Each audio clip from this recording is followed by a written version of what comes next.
Bem-vindos e bem-vindas ao canal Teoria Social Latino-Americana. Eu sou Rafael Seabra e hoje nós vamos fazer uma discussão aqui importantíssima, o Destino Manifesto. O que é o Destino Manifesto e como que ele surge, o que ele significa para os Estados Unidos.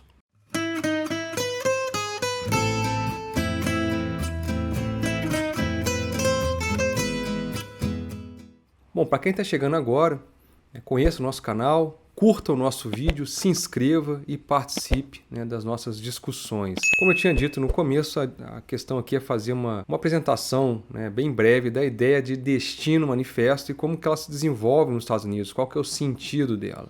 E com isso eu vou usar como base aqui o livro do Reginald Hosman, A Raça e o Destino Manifesto, Origens do Anglo-Saxonismo Racial Norte-Americano. É um livro dos anos 80, mas eu acho uma pena ele não ser traduzido ao português até o momento. Um livro excelente.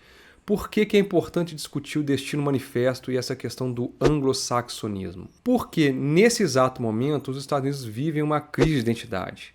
Mas não uma crise de identidade porque eles não sabem quem são. Na verdade, em parte sim, mas porque eles têm uma identidade fixa no passado. Eles fixaram a identidade deles no século XVI, XVII e XVIII, como anglo-saxões. Porém, o mundo é dinâmico, os Estados Unidos não são os mesmos e eles foram formados, principalmente ali no século XIX, por um processo enorme de imigração e que se manteve no século XX e agora no século XXI. Então, como há uma mestiçagem, uma miscigenação, um sincretismo enorme para o qual eles não estavam preparados e fixaram essa identidade como brancos e herdeiros do mundo germânico, hoje eles sofrem uma crise. E essa crise que eles sofrem contamina a nossa extrema-direita porque ela se acha cosmopolita, branca e anglo-saxã. Ela se engana muito, obviamente, porque ela não é idêntica a eles. Nós não somos como eles. Enfim, então essa é uma discussão que eu acho que é muito importante que não tem sido feita. Então, comentando aqui rapidamente, apresentando rapidamente a ideia do livro, o que ele traz para a gente, o Hosman? Que em 1850, essa expansão dos Estados Unidos em direção ao oeste, e a conquista e o roubo, inclusive, do território mexicano, foi visto menos como uma vitória dos princípios republicanos, democráticos e livres, e visto muito mais como uma confirmação de uma superioridade racial inata, que vai ser justamente resultante desse ramo anglo-saxão da raça caucasiana que havia começado a colonizar as 13 colônias. Em meados do século XIX, o sentido de destino racial ele movimentou as discussões sobre o progresso e o futuro mundial dos Estados Unidos. Pense bem que é um momento em que as ideias abolicionistas estavam avançando muito e vão culminar, não só essas ideias, é claro que elas não movem o mundo sozinhas, mas vão culminar na Guerra de Secessão. Então precisa ser construída toda uma teoria, todo um embasamento científico para poder justificar a inferioridade de alguns grupos em relação a determinado grupo. Isso é o que vai definir muito o que a gente entende como racismo. Então, todo tipo de suposta superioridade moral ou mesmo étnica, ela é sim uma manifestação racista, não importa de quem seja. Então, vamos lá. Essa ideia de predestinação, ela não floresceu nos Estados Unidos no final do século XIX. Ela vai dar um salto de qualidade no fato de que no século XIX ela se torna mais cientificizada. E é muito curioso como que hoje, depois de a gente ter rebatido tanto a ideia de raça como um fato científico, ou seja, a raça não tem embasamento científico, existe a humanidade, seres humanos, mas nós não somos divididos em raças, menos ainda em espécies. Porém, essa ideia nos Estados Unidos ela vai ganhar um ímpeto muito maior na guerra contra o México, ali em 1846, 48, quando a partir da ocupação do Texas se rouba metade do território mexicano. Então é importante retratar, ou seja, contrastar a retórica expansionista de 1800 com aquela de 1850. O que o Hosman está querendo dizer para a gente? Que os debates e discursos do início do século XIX, eles vão revelar um sentido onipresente do destino futuro dos Estados Unidos, ou seja, como eles se consideravam uma nação superior. Inclusive, quando nós fazíamos as nossas independências, eles demoram a nos reconhecer, não nos apoiam, né, e ficamos sozinhos. Inclusive, eles postergam, atrasam e prejudicam a independência do Caribe espanhol, porque eles tinham a pretensão de controlar Cuba e Porto Rico. O José Martí já anunciou isso muito. Então, o que há? Que o debate do início do século XIX ele não é tão marcado por um racialismo absoluto como em meados do século XIX. Então, entre 1800 e 1850, ou seja, um espaço curto de 50 anos, essa discussão ela foi muito mais complexa, muito mais profunda. Então, em 1850, se fundamentava que os anglo-saxões dos Estados Unidos eram um povo separado, inatamente superior e destinado a levar o bom governo e a prosperidade comercial e o cristianismo protestante aos continentes americanos e a todo mundo. Então, uma missão civilizatória. E ainda se supõe, né? Se tratava de uma raça superior e as raças inferiores estavam condenadas a uma condição subordinada ou mesmo de extinção. Então a gente vê onde é que estão essas ideias que a gente vê sendo propagadas hoje. Essa arrogância racial ela não se impôs facilmente. Muitos cidadãos se perguntaram com frequência como os anglo-saxões americanos saberiam tão exatamente quais eram as intenções de Deus para a humanidade. Ou seja, uma pergunta extremamente necessária e sincera e honesta. E outros, com má vontade, mas com exatidão, eles vão indicar que não existia uma raça anglo-saxã e que era evidente que a Inglaterra foi formada por uma mescla de povos e que a população branca dos Estados Unidos era ainda menos homogênea, ou seja, apostava que existia um nível sim de mestiçagem. Então aqueles ortodoxos em matéria religiosa, os fundamentalistas, os Estados Unidos são um país extremamente fundamentalista do ponto de vista religioso. A gente tem que parar de olhar para eles e achar que é uma racionalidade pura. A ética protestante do Max Weber ela se espelhou muito nesse fundamentalismo puritano que existia nos Estados Unidos. A pergunta do Max Weber, só para comentar com o texto aqui, é por que a Alemanha, berço da reforma protestante do Martinho Lutero, não prosperou tanto essa racionalidade capitalista, enquanto nos Estados Unidos sim.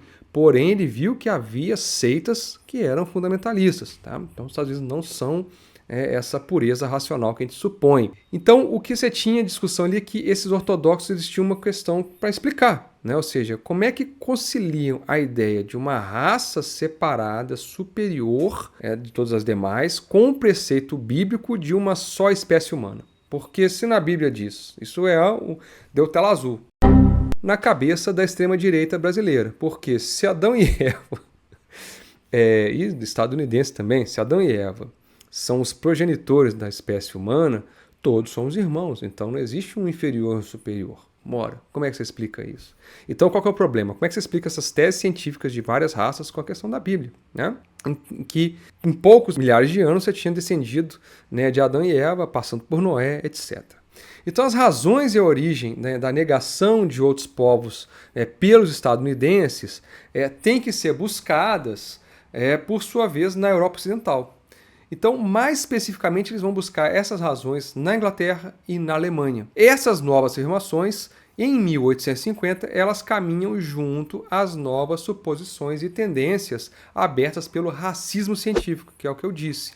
O debate abolicionista começa a impor uma cientificação, uma justificativa para que se coloque de fato a sociedade estratificada agora numa forma aparentemente mais livre. Bom, para quem chegou até aqui, está gostando, curta o vídeo, se inscrevam no canal e ajude a disseminar essa discussão. E aí já tinha lido, o Rosman conhecia esse debate, já tinha imaginado que na verdade um debate sobre identidade fixa está mais nos Estados Unidos que em nós, que a gente tem sempre uma discussão que é muito mais móvel e muito mais historicizada e muito mais conjuntural, e eu acho que é por isso mesmo mais rica e mais potente, daí o Darcy Ribeiro como um potencial do que os Estados Unidos.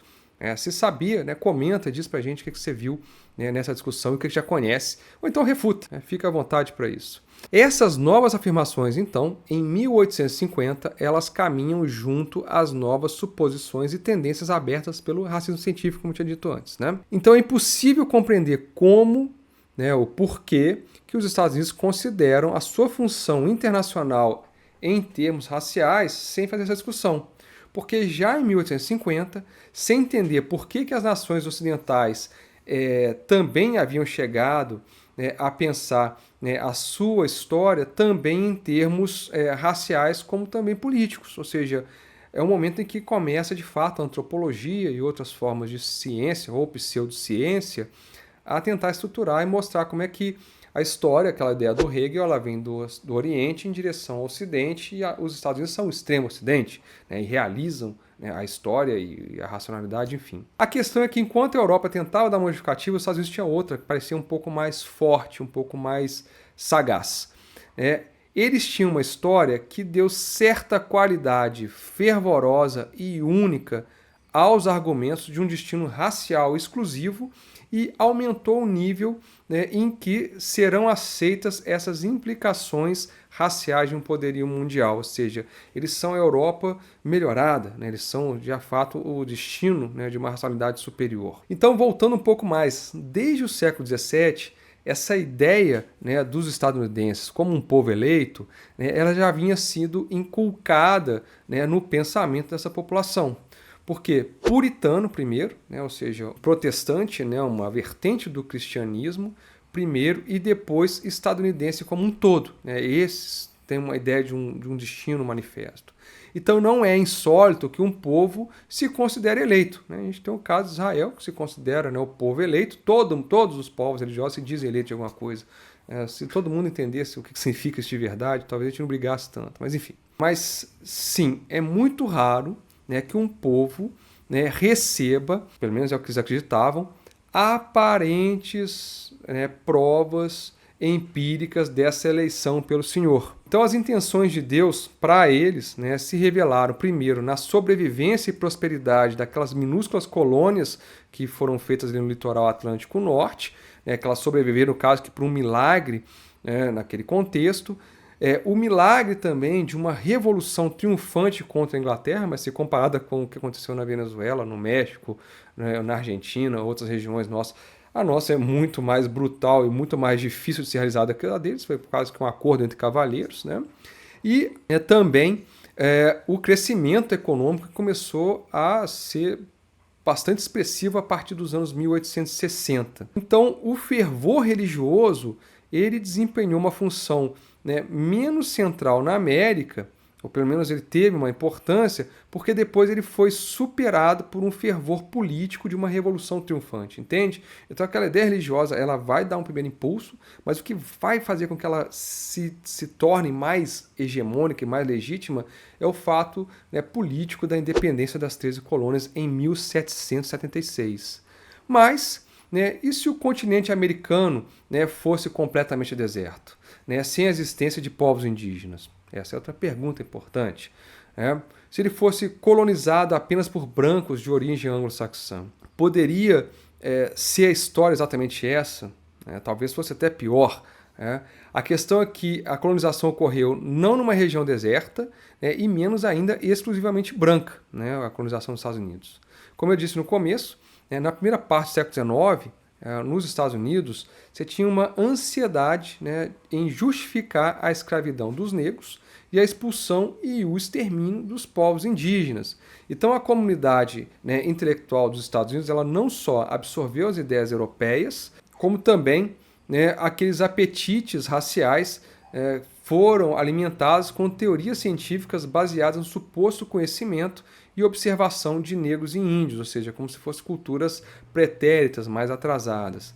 Então, o triunfo do assentamento puritano, essa vitória do republicanismo na Revolução de Independência, a significativa prosperidade material começava a despontar ali na metade do século XIX, o rápido crescimento territorial com a rapinagem sobre o México e com a rapinagem sobre os territórios indígenas e a presença de brancos e negros, tudo isso foi fomentando essa percepção e essa discussão.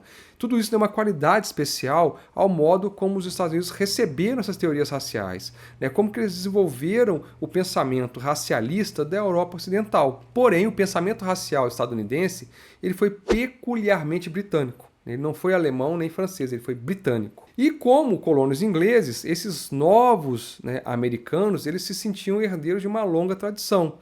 anglo-saxã teutônica, ou seja, diz aos povos germânicos, né? Então, nos séculos XVII e XVIII, muito antes dessa concepção anglo-saxã especificamente racista, baseada numa cientificidade do racismo, esses estadunidenses, né, compartilharam com os ingleses de uma fé, né, nas liberdades políticas individuais do período anglo-saxão, lá do século X ao século XV, XVI na Inglaterra no máximo, né, de uma fé, uma geração, né, revolucionária que acreditava que estava ajudando a recriar liberdades que já tinham sido desfrutadas na Inglaterra há mais de 700 anos. Então eles se consideram como herdeiros desse mundo germânico que na Inglaterra alcançou um salto de qualidade e na América vai dar outro salto de qualidade. E o próprio termo anglo-saxão, ele tem uma história, né, de emprego equivocada, ou seja, uma longa história, mas com muitas dificuldades. Para quem chegou até aqui e está assistindo o vídeo, se inscreva no canal, curta o vídeo,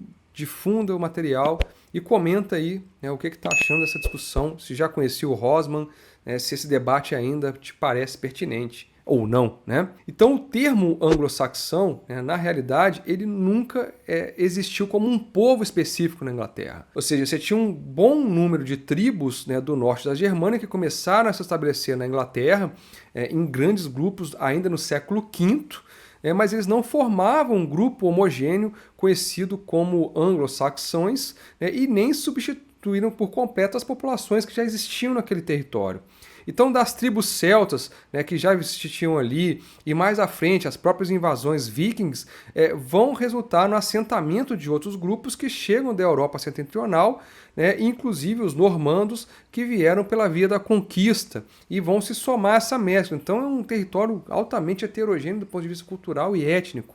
Então, quando no século XIX os ingleses começaram a escrever anglo-saxão no sentido racial, né, eles começaram a utilizar, né, esse termo anglo-saxão para descrever um povo que vivia dentro das fronteiras da Inglaterra, mas, né, também às vezes eles empregavam para descrever, né, uma vaga fraternidade, né, dos povos de fala inglesa nas Ilhas Britânicas e em todo o mundo. Nos Estados Unidos, então, no século XIX, o termo anglo-saxão ele se tornou ainda menos preciso, porque com frequência ele foi empregado ao redor dos anos 1840 para descrever pessoas brancas dos Estados Unidos de religião protestante, em contraste com negros, índios, mexicanos, espanhóis ou asiáticos que existiam ali dentro, ou seja, é um caldeirão cultural, ainda que com frequência, né, se reconhecesse que os Estados Unidos já tinham toda uma variedade de linhagens europeias, né, ou seja, foram vários povos,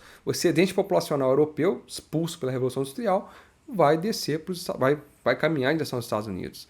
E mesmo assim você tinha aqueles indivíduos que gostavam de falar do anglo-saxão como uma raça distinta americana, composta das melhores cepas caucasianas e que se nutriam abundantemente dos argumentos desenvolvidos para exaltar os anglo-saxões. Bom, então existem umas transformações que são feitas, né, bem forçosas. Então vamos lá. Muitas vezes foi destacado que os habitantes dos Estados Unidos eram os anglo-saxões que tinham colonizado com mais êxito a costa oriental daquela região e estabeleceram um governo livre por meio de uma revolução. E aí, às vezes, se descrevia o irlandês que estava na Inglaterra, né, como um celta preguiçoso, sujo e maltrapilho, que, porém, quando ele chega em Nova York e os seus filhos se dirigem à Califórnia, eles se tornam figuras elogiáveis, como parte de uma vanguarda de um povo enérgico, anglo-saxão. Aí se transforma, né, esse povo que era visto como algo negativo em algo positivo, que se preparava para dar um salto, né, de qualidade em direção à Ásia para cultivá-la, para dominá-la, para catequizá-la, para levar a ela as melhores instituições e a liberdade, né? Você escraviza um povo para fazer esse povo livre. É uma perversidade e uma distorção intelectual enorme, né? Então a gente vê que é um processo pelo qual uma fé, né, que se manteve sustentada por muito tempo na superioridade das instituições anglo-saxãs, vai se converter numa fé baseada na superioridade inata de uma raça anglo-saxã, da raça caucasiana, e que ela vai convergir num certo momento com o interesse científico nas classificações raciais. Então, num sentido mais amplo também, essa ideia ela esteve relacionada com um nascente interesse do romanticismo na unicidade, ou seja, na formação dos Estados nacionais. Só que veja bem, né, ao contrário do que muita gente aqui no Brasil diz, a ideia, né, de nação e de nacionalidade para nós é diferente para um país agressivo e imperialista. A nossa é muito mais defensivo de afirmação e de soberania do que de conquista e escravização e exploração de povos. Então o nacionalismo para a gente ele tem um sentido positivo, a gente tem que começar a resgatar e diferenciar bem essa ideia. O romanticismo, né, que busca essa unicidade, essa particularidade, né, das culturas, da origem, das línguas, né, e até mesmo das raças, para formar as nações modernas na Europa Ocidental e nos Estados Unidos. Então, essas concepções elas vão surgir na Alemanha, né, e vão ser transmitidas para os Estados Unidos através da Inglaterra, e aqui se torna uma inspiração capaz de buscar no passado do anglo-saxão, né, as suas mais distantes raízes teutônicas e arianas. E ainda nos Estados Unidos, né, quando colônia, nas 13 colônias, essa ideia antiga de deslocamento da civilização germânica sempre em direção ao oeste fez com que surgissem sonhos de um novo grande império no continente norte-americano. Então, quando os filólogos alemães começaram a vincular o idioma com a raça no século XIX e começaram a escrever sobre tribos, né, que saíram da Ásia Central, se deslocaram em direção ao Ocidente, sempre seguindo o caminho do Sol, né, os estadunidenses eles deram um novo significado a essa marcha em direção ao Pacífico e à Ásia. E a partir daí eles puderam conceber a si mesmos como o mais vital e enérgico dos povos arianos que haviam se difundido pelo Ocidente, revitalizando o Império Romano, que haviam passado da Europa continental à Inglaterra, atravessado o Atlântico e seguido a sua marcha implacável em direção ao oeste. Então, eles não só se viam, como se veem, como povo eleito, mas como povo eleito com ascendência impecável. Então, em 1850, uma nova pauta vai aparecer, né, dos ingleses, né, eles haviam apreendido, né, na verdade, que os anglo-saxões sempre tiveram talentos superiores para criar instituições e governos livres. Cientistas e etnólogos elaboraram teses sobre a genealogia de uma raça caucasiana distinta, né, com capacidades inatas superiores a todas as outras. Filólogos remontaram as fontes literárias e linguísticas que sugeriam que eram descendentes dos arianos que seguiam o Sol para levar a civilização a todo mundo. E aí aqui tem uma questão que eu acho que é interessante. Nesse mesmo momento, existiam algumas ideias, né, sobre grandes matrizes étnicas que justificavam impérios. Então era o momento do pan-germanismo, do pan-eslavismo, do pan-latinismo e do pan-britanismo. Todos eles disputando quem hegemonizaria, né, o sistema mundial. O pan-britanismo, né, o pan-anglo-saxonismo, caminhado, né, pela Inglaterra, e os Estados Unidos tentando construir a partir do monroísmo, né, o pan-americanismo. Era uma linha. O pan-latinismo encabeçado, né, pela França, com o Napoleão III, a partir do golpe. O pan-eslavismo, a partir, né, do czarismo russo, que tentava criar ali na parte da Ásia uma área natural de desenvolvimento e de presença. E o pan-germanismo, que vinha com o Sacro Império Germânico, tentando refazer esse caminho no laço da crise do Império Otomano e outras questões mais naquele contexto. Então você veja que é um debate muito mais amplo que a gente imagina, só que o único que manteve, na verdade não vou dizer que é o único, mas que manteve com mais força e acesa essa chama de uma identidade fixa e que hoje é a fonte de boa parte dos seus problemas, são os Estados Unidos, né? Então, o que a gente vê aqui é a reescritura de um passado triunfante de colonos puritanos, patriotas revolucionários, conquistadores do Oeste, criadores de uma imensa prosperidade material e que pareciam provas claras da predestinação divina aos olhos desses estadunidenses. Lembre-se, não é qualquer um não, tem que ser branco, protestante, né, e com antepassados claros, né? Ou seja, de que eles eram um povo realmente escolhido. Né? Por isso tem o One Drop Rule, vem dessa coisa aí.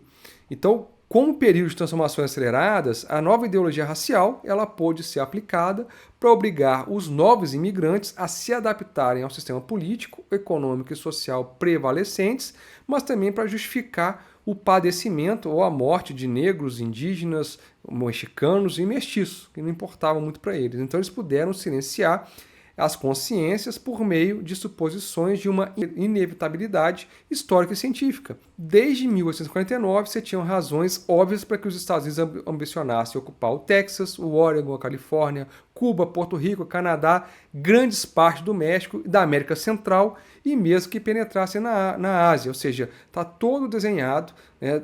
Na verdade, antes disso, mas com o monroísmo, em 1823, a América para os americanos, desenhado um projeto de expansão imperialista dos Estados Unidos, que está em crise hoje, muito em parte por causa dessa dificuldade cultural de entender que o mundo é mais dinâmico do que eles imaginam e que a história não pode ser totalmente controlada assim.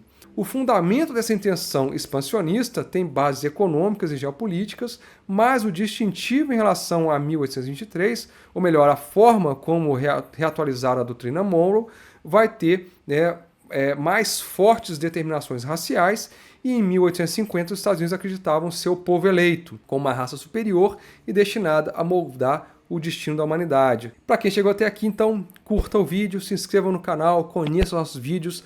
Tem um vídeo que a gente discute o pan-americanismo versus o latino-americanismo, que eu acho que é muito interessante a gente perceber essa discussão. Vou ver se eu gravo mais um vídeo aprofundando algumas ideias desse autor. Eu acho que é importantíssimo a gente começar a situar os Estados Unidos culturalmente, ou seja, uma geopolítica cultural e como que ela é perversa e o quanto que ela nos prejudica quando a gente adota uma visão de um mundo guetificado como é o deles. Por mais que a gente tenha dificuldades e tensões raciais aqui na América Latina e no Brasil, no caso específico, elas são muito diferentes da proposta construída nos Estados Unidos. A gente está sendo conquistado, dominado por essa perspectiva a partir de tanto da esquerda quanto da direita, ou seja, tanto a extrema direita quanto a extrema esquerda. No mais é isso, como eu sempre digo, até o próximo vídeo. A América Latina existe, a América Latina insiste. Um abraço e a gente se vê em breve.